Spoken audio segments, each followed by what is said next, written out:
when I hired all these virtual assistants, and the way it worked really was I hired Karen, and then Karen suggested a friend of hers to come work.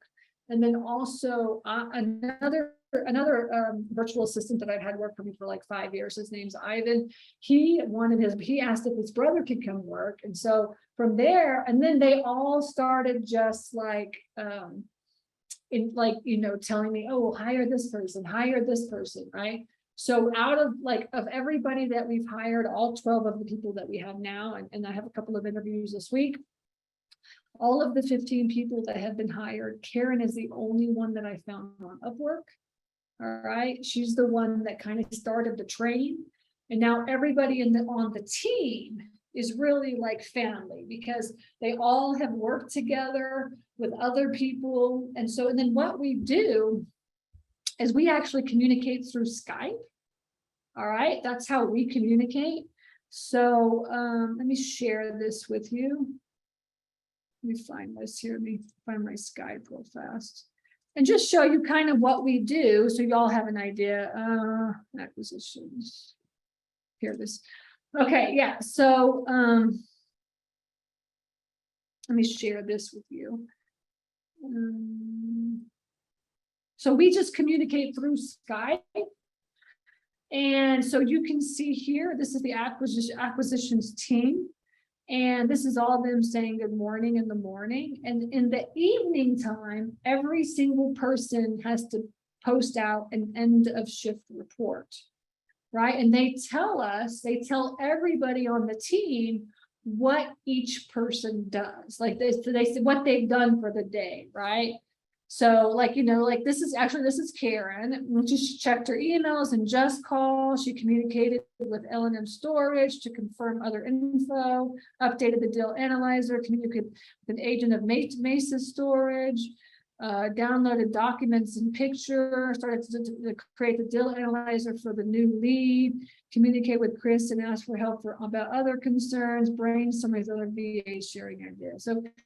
And they all every day post out their end of shift reports so that we all know. See, they come in good morning and then the evening. So nobody's left yet. They're all working still now. So you don't see any end of shifts. But this is also a way for us to all talk to each other. If you have any questions or anything like this, then it's all here, right? So I just hired Sharice. She started today. So everybody's welcoming her. But the reason we started doing that is we started putting everybody into Skype because first of all, we needed to communicate with each other. But honestly, I really want everybody, because everybody's all over the place.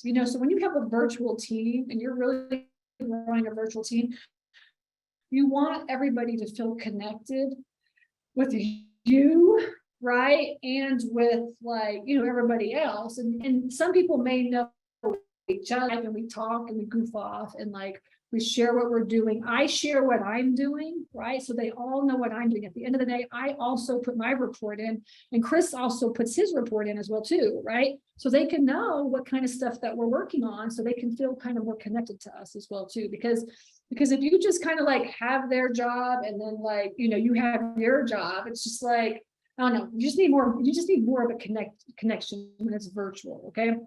So yeah.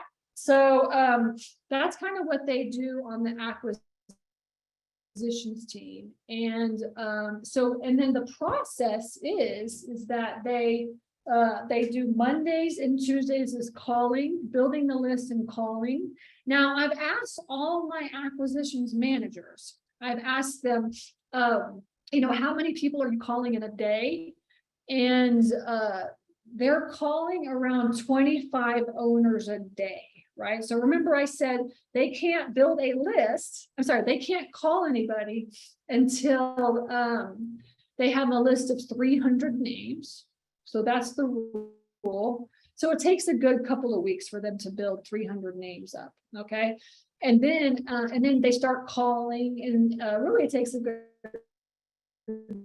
month for just start getting acclimated and figure things out and stuff like this. So making any offers, but after 1 month, you should be able to make one offer a week. right? And so Mondays and Tuesdays, they're calling. Wednesdays, they're like working with the owner to try to get like information from them so they can run the deal analysis. And Thursdays and Fridays, they're meeting with me or Chris to go over the deal and to do the offer. They also do the offer. They put the offer in, okay? So we have what's called the magic letter. And the letter many times, but essentially it's just a cash offer and then 3 owner finance offers.